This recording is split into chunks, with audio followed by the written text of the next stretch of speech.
आज की तहलका खेज़ खबर आपके सामने मैं रखने जा रहा हूं, तो वीडियो को शुरू से लेकर एंड तक पूरा देखें।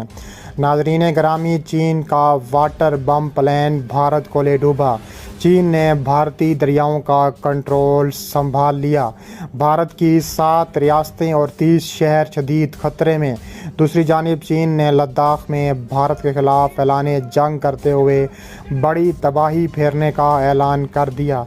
वीडियो की तफसीलात में आगे बढ़ने से पहले हमारी वीडियो को लाइक कर दें, चैनल को सब्सक्राइब करके बेल आइकन पर ज़रूर क्लिक कर दें।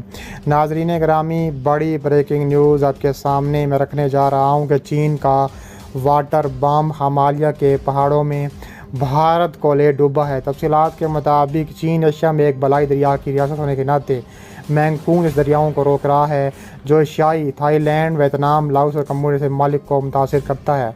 इस वक्त उसने भारत के में बाढ़ सिलसिला शुरू कर दिया है, क्योंकि भारत का पानी रोकने के लिए उसने बड़ा बम चला दिया है। इसके अलावा भारत की 7 रियासतें और 30 शहर मज़ीद ख़तरे में आ चुके हैं। कहा जा रहा है कि उसने भारतीय दरियाओं का कंट्रोल भी संभाल लिया है। एक जानिब पूरे भारत की दरियाओं का कंट्रोल संभाल लिया, तो दूसरी जानिब भारत में सैलाब की सूरत हाल इस वक्त पैदा हो चुकी है। भारत की 7 रियासतें और 30 शहर शदीद ख़तरे में सामने आ चुके हैं। मोदी बौखला चुका है। मोदी इस वक्त अमेरिका से मदद मांगने के लिए तैयार हो चुका है।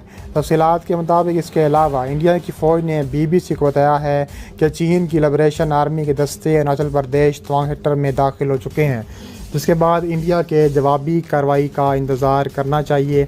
इस झड़प के बाद चीन ने कहा है कि इसके साथ 3 फौजी दस्ते इंडिया के साथ लाइन ऑफ एक्चुअल कंट्रोल पर मूल की बश पर थे, जब उन्हें गैर कानूनी तौर पर सरहद अबूर करने वाले इंडियन फौजियों का सामना करना पड़ा, जिसके नतीजे में एक झड़प हुई। जिसमें चीन ने इंडिया से मुतालबा किया था कि अपने फ़ौजियों को डिसिप्लिन और काबू में रखे। इसके अलावा तवांग में चीनी फ़ौजियों के साथ झड़प की खबरों पर कांग्रेस ने BJP हुकूमत से कहा था कि वो चीन के हवाले से अपना मुतज़्ज़ल रवैया छोड़ दे। इसके अलावा कहा जा रहा है कि चीन में मज़ीद कशीदगी बढ़ चुकी है भारत के साथ। खबर साइदारे AP के मुताबिक चीन की 5 नई मलेशिया डिवीज़न, जिनमें माउंट एवरेस्ट की कोहिमा टीम और मार्शल आर्ट्स क्लब के जंगजू शामिल हैं, उन्होंने 15 जून को तिब्बत के दारुल-हुकूमत लहासा पर हाज़िरी दी है। चीन के सरकारी TV ने ऐसी फुटेज जारी की है जिनमें सैकड़ों आदम दस्ते लहासा में देखे जा सकती हैं। चीन के फौजी अखबार के मुताबिक तिब्बत के कमांडर वैंग ही जैंग का कहना था कि एम्बो क्लब फाइट के मेंबर फ़ौज की ताकत को बढ़ाएंगे। ताहम उन्होंने ये वाज़ेह नहीं किया कि आया इन फ़ौजियों की तैनाती सरहद पर जारी इंडिया और चीन की सरहदों की पेश नज़री की गई। इसके अलावा चीनी अखबार के मुताबिक 15 जून को पहली मरतबा मार्शल आर्ट्स के माहिर लड़ाका फ़ौजी तैयारे इलाके में पहुंचे थे। AFP के मुताबिक उसी दिन चीन और इंडिया फ़ौजियों के दरमियान कई दिहाइयों बाद लड़ाई लद्दाख के इलाके में सर्दी झड़प हुई है। इंडिया का कहना है कि झड़प में 20 इंडियन फ़ौजी हलाक हुए, जबकि मुतअद्दिद चीनी फ़ौजियों के ज़ख्मी होने की दावा किया गया। दोनों मुल्कों ने एक दूसरे पर इस लड़ाई की वजह बनने का इल्ज़ाम आयद किया, जो कि पत्थरों और डंडों से लड़ी गई। दूसरी जानिब इंडिया के वज़ीर-ए-आज़म ने कहा है कि इनके फ़ौजी अपनी सरज़मीन का दिफा करेंगे। इंडिया की सरकारी news agency press trust of India के मुताबिक वज़ीर-ए-आज़म नरेंद्र मोदी ने इंडियन फ़ौजियों ने लद्दाख में उनको मुँह तोड़ जवाब दिया है, जो इसकी सरज़मीन की तरफ देख रहे थे। ये कहा है मोदी ने मन की बात में। चीन के खिलाफ भारत पूरी तरह बौखला चुका है। भारत के लिए अब कोई रास्ता नहीं बचा। भारत पर अब सख्ता तारी हो चुका है। भारत चाहता है कि इस जंग से किसी तरह जान छुड़ाई जाए।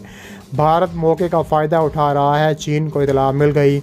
इसके अलावा चीन और भारत के दरमियान सर्दी तनाज़े पर बात करते हुए एक पैगाम आया है कि चीन को इतला मिली है कि भारत वक्त का सहारा लेकर अमेरिका जैसे ममालिक की हमायत हासिल कर रहा है। इसके बाद चीन के 8 जंगी तैयारे ताइवान पर भी गश्त करना शुरू हो चुके हैं। इसके अलावा सैटेलाइट की मदद से वादी गलवान की ली जाने वाली तस्वीर में देखा गया है कि चीन ने गलवान में अपने बंकर्स बना लिए हैं, जिससे एक बात तो वाज़ेह है कि भारत ने इस इलाके में हार मान ली है। ख्याल रहे कि हर गुज़रते दिन के साथ भारत की मुश्किलात में इजाफा होता जा रहा है। पहले चीन और नेपाल से आमने सामने होने के बाद भारत को शिकस्त का सामना करना पड़ा, लेकिन अब भूटान की जानिब से भारत का पानी बंद कर दिया गया है।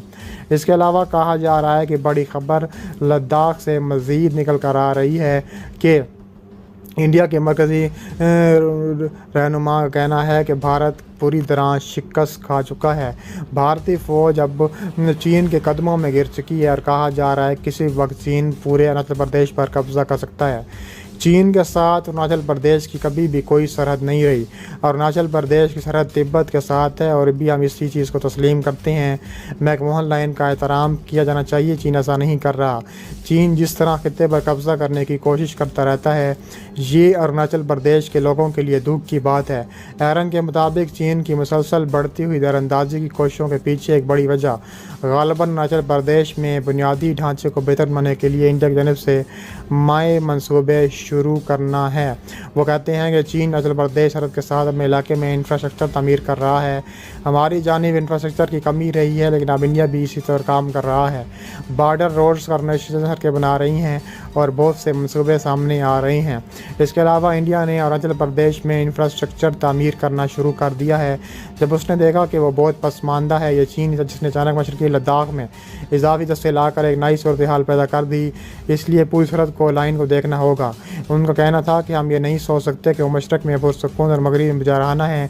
जब उन्होंने बुनियादी ढांचे को देखा और बेहतर करना शुरू किया और इजाफी दस्ते लाए।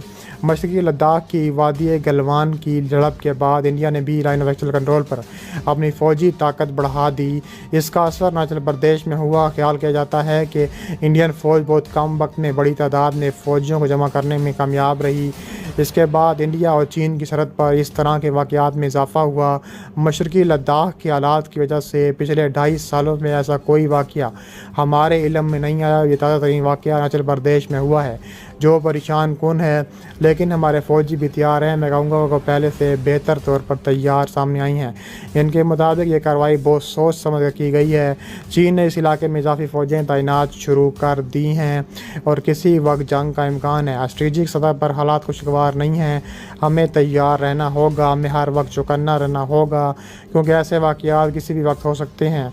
चीन ने वज़ीर-ए-आज़म नरेंद्र मोदी के दौरे पर एतराज़ किया था और इसके बाद कहा जा रहा है कि इंडिया के खाजा ने कहा था कि अरुणाचल प्रदेश इंडिया का अटूट अंग है। वो इंडियन रहनुमा वक्तन इसी तरह अरुणाचल प्रदेश का दौरा करते हैं, जिस तरह वो इंडिया के दीगर हिस्सों का भी दौरा करते हैं। इसके अलावा चीन ने कहा है कि मुँह तोड़ और इबरत का निशान बनाएंगे जो अरुणाचल प्रदेश की तरफ कदम रखेगा। उन्होंने कहा है कि चाहे वो मोदी हो, चाहे वो कोई भी हो, वज़ीर ख़ारजा हो या कोई भी हो, हम ताबड़तोड़ जवाब देंगे, पूरी शिद्दत के साथ हमला करेंगे। इसलिए चीनी फ़ौजें वहाँ मिसाइल, टैंक, त्यारा बरदार जहाज़ उस इलाके में चीन ने डिप्लॉय किए हुए हैं और किसी भी वक्त जंग शुरू हो सकती है, क्योंकि वैसे भी जून का एंड है और जंग किसी वक्त उन पहाड़ों में शुरू होने का कवी इम्कान है।